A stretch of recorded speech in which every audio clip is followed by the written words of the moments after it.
How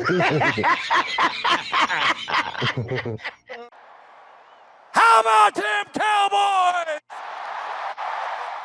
Angry Cowboys fan. Born to battle. Start just means we never sell. America's team through thick and thin. When the sun shines bright, that's where we win.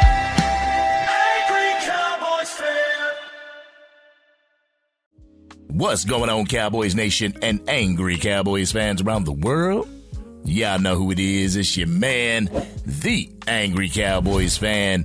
And the first preseason game is in the books with the Dallas Cowboys defeating the defending Super Bowl champion Seattle Seahawks 17-7. With this being the preseason, though, both teams didn't get to see many of its starters out on the field, but we did get to see the defensive strategy as well as some of the depth shining out on the field. So let's get into my takeaways from the first preseason game for our Dallas Cowboys during this Raw and Uncut. Get ready for the Angry Cowboys fans, Raw and Uncut.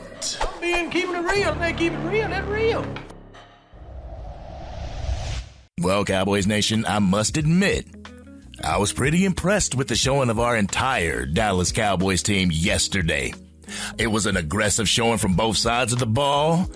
Both sides of the ball were flying to the ball. They were out there flying at the point of attack and making each scheme look promising for this year.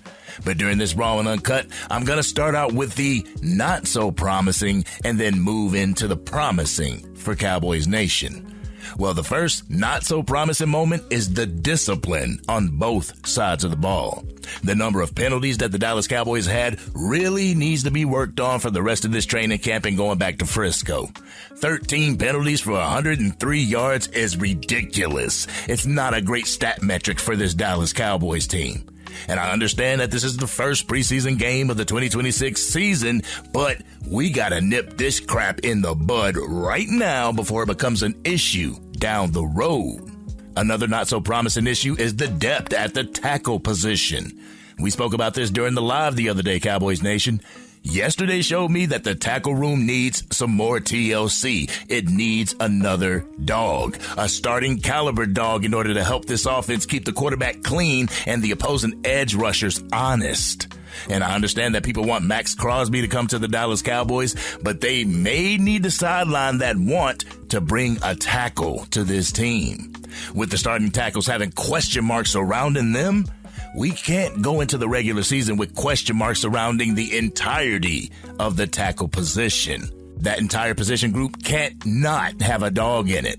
So this Cowboys team may need to look at free agency to see who's available to be a potential starter for the tackle position because, quite frankly, Terrence Steele should be somebody's backup on the team.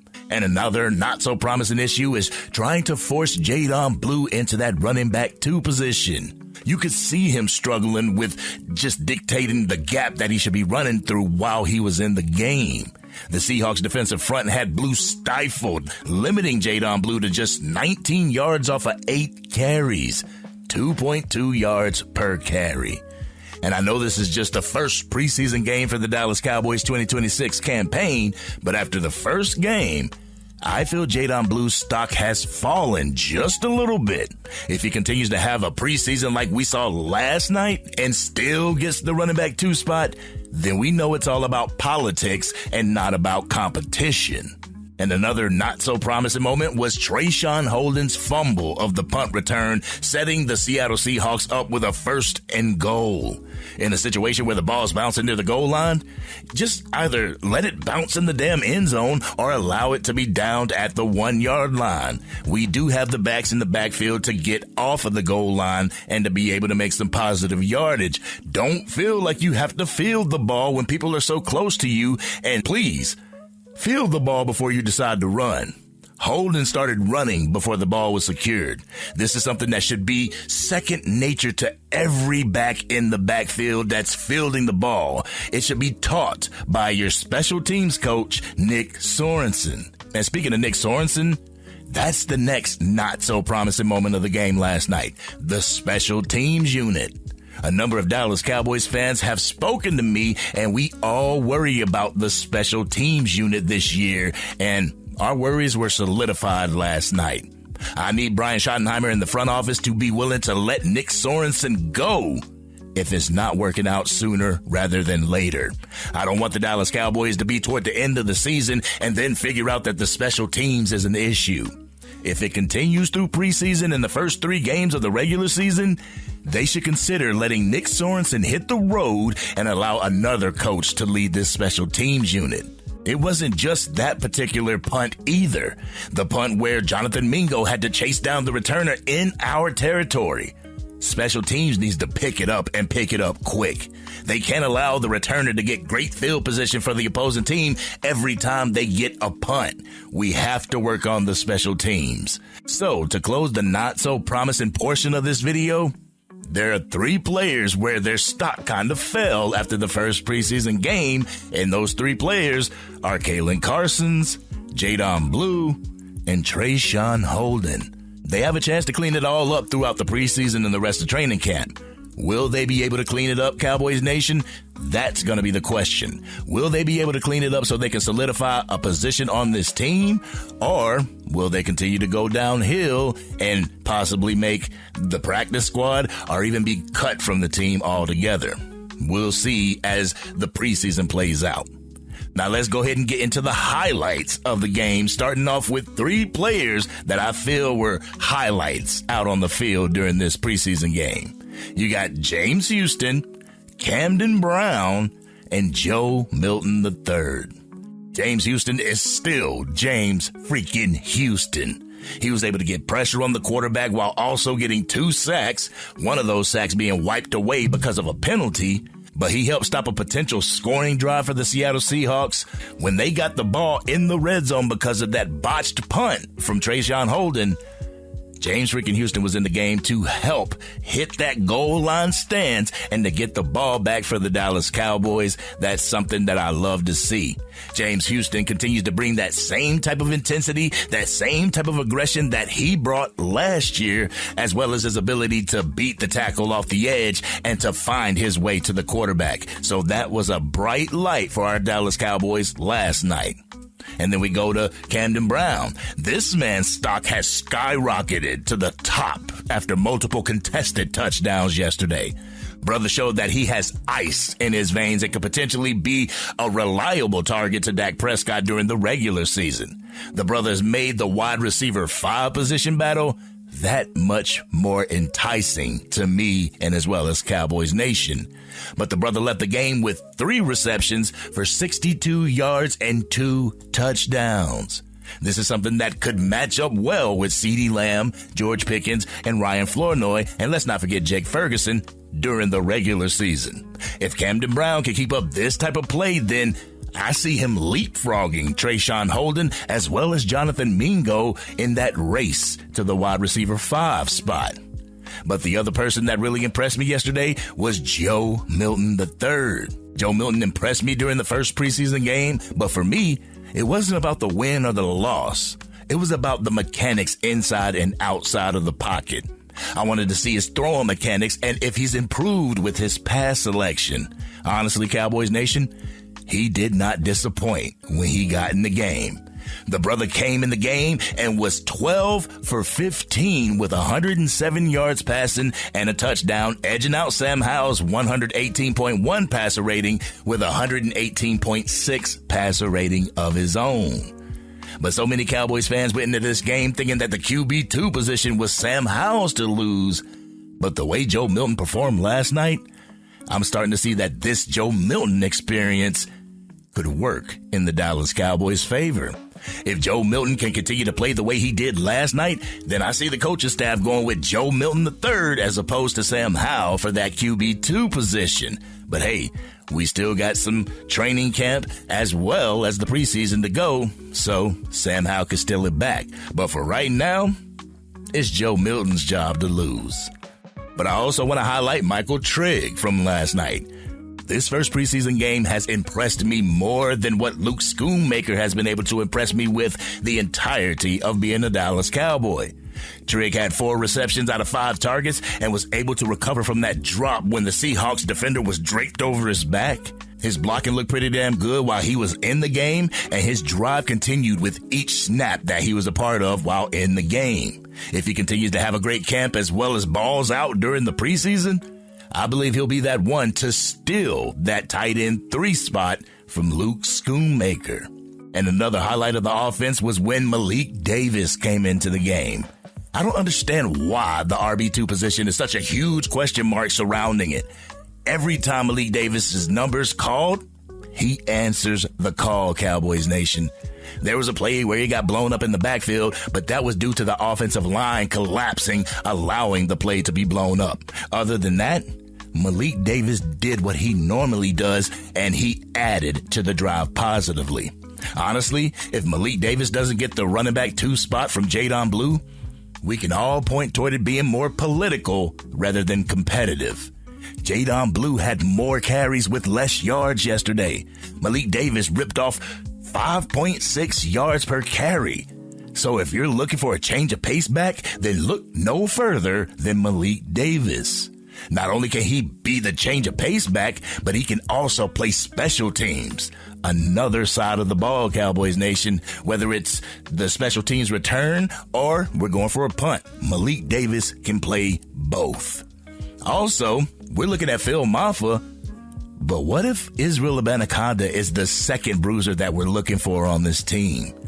He was able to rip off 36 yards off of 7 attempts, 5.1 yards per carry. I understand that Phil Maffa is that big back that we were looking for, but Izzy also possesses that impact run that can wear down a defense as well. If he continues on this trajectory, we might be looking at him to be the running back 3 instead of Phil Maffa. But I also got to tip my hat to the aggression across the board. The offensive line was aggressive. The defensive line was aggressive. Christian Parker had this defense looking pretty damn good out there. But the main things that I need them to work on is the fundamentals. The fundamentals of tackling, the fundamentals of pursuit angles, the discipline on both sides of the ball, being in the right spot when the ball's coming your way. This is something that I need them to work on, Cowboys Nation. And real quick, Curtis Robinson was highlighted giving up yardage from the opposing quarterback. So those pursuit angles, they really need to be focused on and corrected during the rest of this training camp as well as the practices in Frisco. The penalties from Kalen Carson, they need to be cleaned up, and securing the middle of the field from our linebackers need to be cleaned up as well. Other than that, I'm pretty excited how this game ended up, Cowboys Nation. I'm happy with how this Dallas Cowboys team looked in the first preseason game of this season, especially going against the defending Super Bowl champions. And I understand that none of us played our starters, but I'm happy with how the formations looked and the base defense looked for our Dallas Cowboys. So with this first preseason game in the books, I'm even more excited about this upcoming season. There are a few bugs that we got to work out, there's no question. But other than that, I feel this Dallas Cowboys team is going to take a huge step from where it found itself at the end of the 2025 season. So let's continue to plug away at training camp as well as when we return to Frisco to continue that work for week 1 of the regular season against the New York Football Giants. Because the way that they looked in their preseason opener with their starters in the game, we might just put 40 points on the New York Giants top in the opening game. But this has been your man, the Angry Cowboys Fan. Cowboys Nation, how do you feel about the first preseason game of the 2026 season? Who do you feel balled out, and who do you feel took a step back for our Dallas Cowboys? Y'all know how we do. We always talk about it in the comment section. If you're digging this content and you want to help get the word out to even more Dallas Cowboys fans, drop a like on this video, share it with anybody that you know is a Dallas Cowboys fan, and if you're on your mobile device and you haven't used them up yet, make sure you hype this video. Doing so can help get the word out to Cowboys fans. They'll come over to the Angry Cowboys Fan YouTube channel and want to become Angry Cowboys fans themselves. I believe we are just under 100 to get to 12,000 subscribers, so let's make that possible before the end of the preseason, Cowboys Nation. I would highly appreciate it. And if you are DC for life and this preseason game has put even more hope into your fandom, hit that subscribe button. Hit the bell so you don't miss anything from the Angry Cowboys Fan YouTube channel. Plus, if you're into Madden 27, College Football 27, or Mortal Kombat Talk, check out my other YouTube channel, the Angry Gaming Fan YouTube channel. I'll make sure I put the link to that as well as the gamer tag in the description. Seeing that preseason has just kicked off, I am going to be playing Madden with the Dallas Cowboys, of course, but I'm going to be playing the game that we are looking toward playing the following week. So if you tune in, you're going to be watching the second preseason game, and that's with the Arizona Cardinals, I believe. I got to look at the schedule. But anyway, hit up the Angry Gaming Fan so we can get our gaming on together. And like I said, I'll put the link to my gamer tag in the description as well. But this Dallas Cowboys team has so much more to work on. But the way they looked with the second and third team in the game, it's going to be a walk in the park for the starters of this 2026 Dallas Cowboys team. But this has been your man, the Angry Cowboys Fan. Whether it's preseason or the regular season, it's Victory Sunday. And I'm out.